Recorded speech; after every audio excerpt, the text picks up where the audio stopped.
sweet, cooperative kid, always worried about everyone else. This got worse after Ran was born.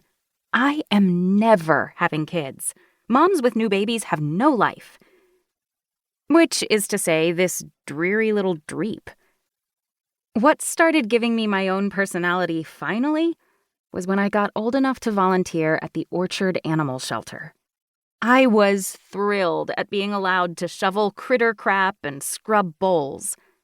The self-confidence issues of a 9-year-old can be pretty weird. I'd wanted a dog since forever.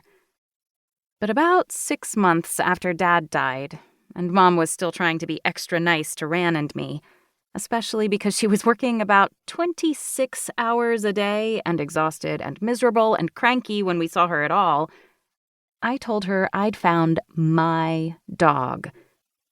So while she gave me the old, "A dog is a big responsibility" lecture, and reminded me with lots of mom gestures and eye contact that she was working 26 hours a day and backup from her was a non-starter, her heart wasn't really in it. I had wanted almost every dog that came into the shelter because whatever it was a dog. But this time, it was one of those your eyes meet and you know you're made for each other things. My friend Laura has them about every 6 months with a new boy. Claire was saving him for me while I dealt with Mom. And Ran, although Ran is fine about most things, including dogs, as long as they're not his problem. So we brought Mongo home. Mongo is short for mongrel. We don't know anything about him. One of the watchguard guys brought him to Claire. But he's totally a border collie.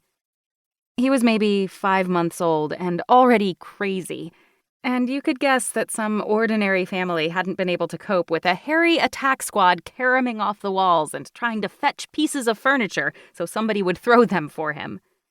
Mom, even having folded on the subject of my dog, was a little worried about Mongo, but Claire said I'd cope, which made me feel better than anything ever had in my life before. Certainly anything since Dad died. Mongo is also really, really happy and cheerful and loving, as well as crazy. And he was totally a good idea and just what we needed.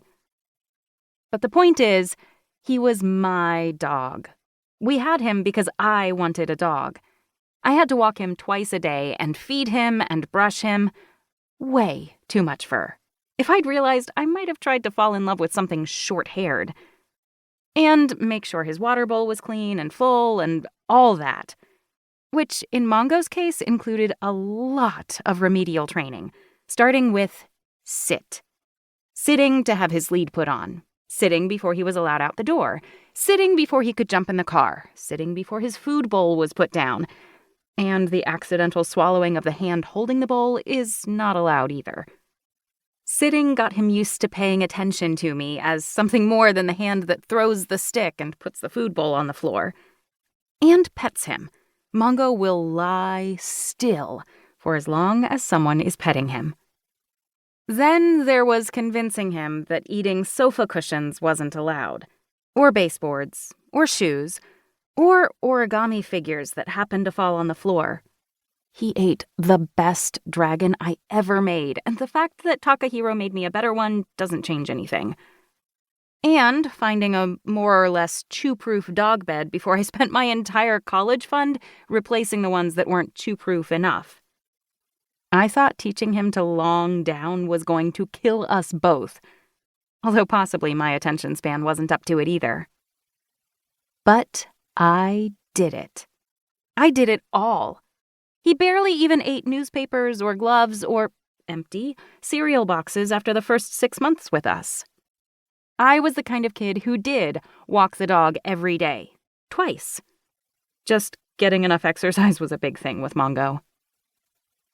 Although, having to walk the dog became my excuse for not doing stuff with my friends. I kind of stopped having friends after Dad died. Everybody but Jill. Jill hung on like a really good friend who'd had her parents split up 2 years before and was not going to lose anybody else. She used to come home with me after school and walk Mongo too. I am really lucky to have Jill, although I didn't know it for a while. I didn't feel